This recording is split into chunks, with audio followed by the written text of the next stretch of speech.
चलो भाई न्यूज़ सुनते हैं, देखते हैं गोदी मीडिया की आज कौन सुताई कर रहा है। चलो मिलते हैं वीडियो में, करते हैं बाद में बात। चालू करो बे। आपको लगता है ट्रंप ने ही सीज फायर कराया था? सबसे पहले ट्वीट उन्होंने ही किया था और ये बड़ा मुद्दा बन चुका है, क्योंकि आपने सीज फायर का जिक्र किया इसीलिए पूछ रहा हूं। ये तो मुद्दा बहुत था। ट्रंप ऐसे भी बड़बोला आदमी है, वो कुछ भी बोल देता है तो ट्रंप पे भरोसा करना बहुत बेवकूफी है। मोदी जी को करना क्या चाहिए कि ईरान और इजराइल वाले मैटर में और अमेरिका वाले मैटर में इन्हें ट्वीट करना चाहिए कि मैंने अमेरिका और ईरान का सीज फायर करा दिया, यहाँ पर बदला बराबर। ले ट्रंप तुम उधर करेगा तो हम इधर करते हैं। वो अमेरिका है, वो इसलिए। अबे साले, कोई अमेरिका नहीं उनको है। कोई कौन नाराज करता है? दुनिया में कोई नाराज नहीं करता। इंदिरा गांधी नाराज की थी 1971 में, हमारे चौखट पे आके परमाणु बम लाया था, उसके नाक के नीचे हम लोग बांग्लादेश को बना दिए था। ऐसा नहीं है। ये बड़ी अच्छी बात कही आप। ओके, यूनिफॉर्म सिविल कोड पर आपकी यूनिफॉर्म सिविल कोड मीडिया ने बनाया गया एक टिटिम्मा है, बिना मतलब का चीज। यूनिफॉर्म सिविल कोड में होगा क्या? यूनिफॉर्म सिविल कोड में सरकार और जो न्याय व्यवस्था है उसका बर्डन बढ़ेगा। यूनिफॉर्म सिविल कोड में क्या है कि पहले जो डिवोर्स आप घर में बैठ के दे देते थे, अब आपको कोर्ट में आके डिवोर्स देना पड़ेगा। पहले एक आदमी 3-4 विवाह कर लेता था। भारत में ये प्रचलन वैसे ही धीरे धीरे समाप्ति के गौर पे था। एक गांव में शायद 1-2 आदमी मिलेगा जो एक शादी करने वाले का तो यहाँ संभल नहीं रहा है, बेचारा ड्राम में पैक हो रहा है कि पहाड़ पे से फेंका रहा है।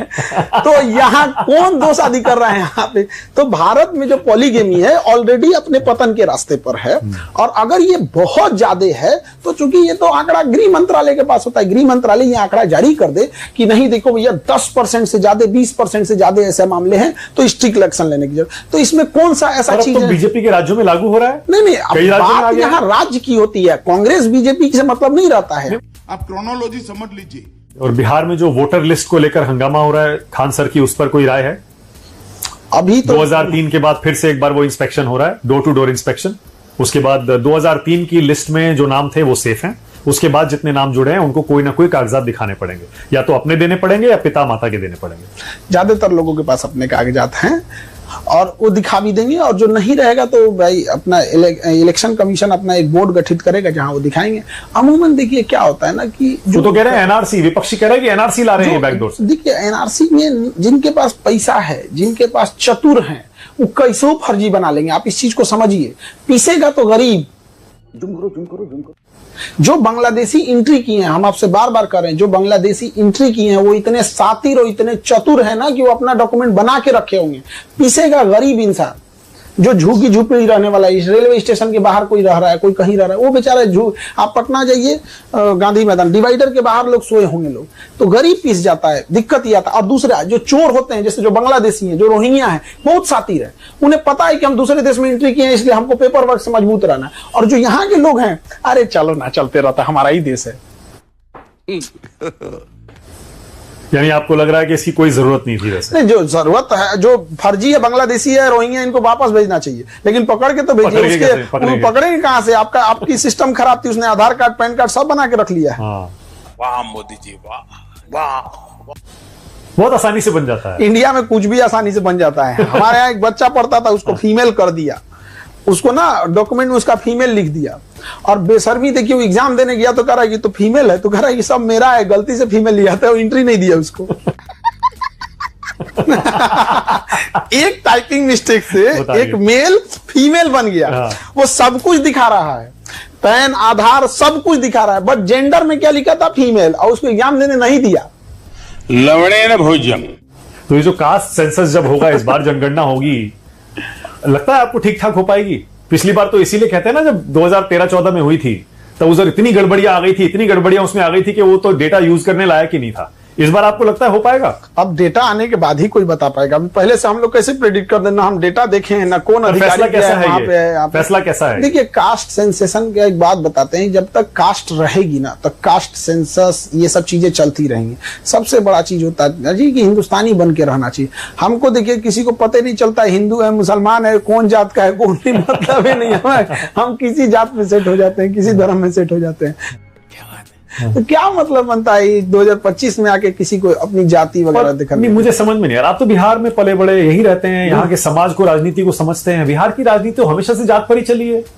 जाति पे वोट पड़ता है ना, पड़ता ही है। बिल्कुल, जातिवाद कूट कूट के भरा हुआ है यहाँ पर, सब में है। तो चीजें बहुत बड़े, और यूपी बिहार में तो इतना ज्यादा है, आप भी जानते हैं। हाँ, तो ये तो चीजें, समाज में बदलाव धीरे धीरे होगा। जब समाज पैसे और एजुकेशन दोनों कमाएगा तभी जाके बदलेगा। पर कोई तो वजह होगी ना कि सरकार भी तैयार हो गई। बीजेपी कभी नहीं मानती थी, जाति गणना की मांग कभी नहीं मानी, आप बात इस बार मान ली। बीजेपी मान ली, मैं कह रहा हूं क्यों मान ली फिर बीजेपी नहीं रहा है? तो ये तो आप बताइए, अगर गवर्नमेंट ने मांगी है तो ये तो उसके स्पोक्स पर्सन बताएंगे। इसका मतलब बहुत इंपॉर्टेंट मुद्दा है, मैं ये कहना चाह रहा हूं। इसका मतलब लोग भी शायद चाहते हैं, ओबीसी के लोग, SC ST नहीं के लोग। होता है राजनीति में, एक ही मुद्दा इंपॉर्टेंट होता है कि हमको वोट किस चीज से मिलेगा। समझ रहे हो आप? इंपॉर्टेंट तो ये भी मुद्दा है कि एजुकेशन पे से टैक्स हटाना चाहिए। क्या हट गया? बोलो बोलो, टेल टेल। यहाँ पॉलिटिक्स में मुद्दा बस ये होता है कि हमको वोट किससे मिलेगा। दूसरा, जो गवर्नमेंट की चीज है वो गवर्नमेंट का इंसान बताएगा क्यों लाया। बात तो सही है। नहीं हो तो जाएगी। कुछ लोग तो कहते हैं हमारी फॉरेन पॉलिसी एकदम फेल हो गई है, एक देश हमारे साथ ऑपरेशन सिंदूर में खड़ा नहीं हुआ, जो आसपास के हमारे पड़ोसी हैं वो भी हमारे साथ नहीं है। इसमें एक बड़ा योगदान, एक बड़ा हिस्सा सोशल मीडिया और मीडिया में चल रहे मुद्दों को भी हम कह सकते हैं कि अगल बगल में देश की छवि ऐसा बना दिया है कि देश कहाँ जा रहा है। आप मुद्दों को देखिए, किन मुद्दों पे बातें हो रही हैं, एक लेवल देखिए कहाँ पे बात हो रही है। ऐसे केवल मुद्दा राष्ट्र से ऊपर राजनीति का हो रहा है। तो इस वजह से हमारी छवि एक अलग टाइप की छवि बनते जा रही है, जिस वजह से मालदीव जैसा देश, श्रीलंका जैसा देश, बांग्लादेश, जिसको हमने पैदा किया बांग्लादेश, वो हम लोग के ऊपर आंख दिखा रहा है। उठा ले रे बाबा, उठा ले। तो हमारी जो छवि है ना विश्व गुरु की, या हमारी जो छवि थी वसुधैव कुटुंबकम की, हमारी छवि राइट विंग की ओर ज्यादा मिटती जा रही है। जो एक रीजन वाले देश में, खास करके जहां देश है, वहां पे क्या हो रहा है कि हमारा निगेटिव इंपैक्ट डाल रहा है। हमारे इंडिया में से बहुत सारे लोग सिंगापुर नहीं गए होंगे, लेकिन उन्हें लगता होगा कि सिंगापुर बहुत अच्छा है। कैसे?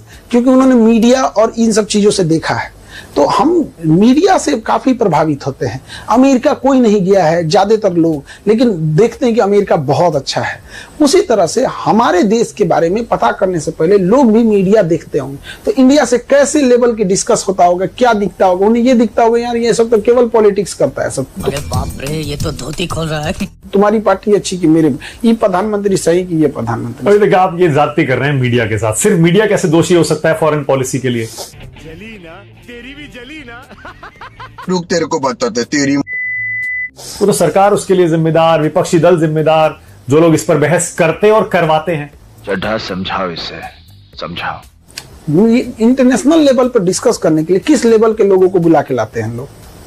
जो मीडिया में बहस करने आते हैं, सो 4 ठो मुर्गा जो लड़ाया जाता है, किस लेवल के रहते हैं लोग? जिनको बिम्स्टेक में कितने देश हैं ये पता नहीं है, आसियान और सार्क में अंतर नहीं पता चल पाता है, संघाई कॉर्पोरेशन और नाटो में अंतर नहीं समझ पे आता है। अब मीडिया में आके और वो 4 आदमी बोलते हैं कि हमारी पार्टी में ये था, हमारी पार्टी में ये था। कोई कहेगा कि इंदिरा गांधी इतनी बहादुर थी, तो कोई कहेगा मोदी जी इतनी बहादुर थी। यही देखने के लिए आदमी बैठा है। देश कहाँ जा रहा है? कहीं ना कहीं जिम्मेदार तो है इस चीजों में। कैसी लगी आगे स्वाद?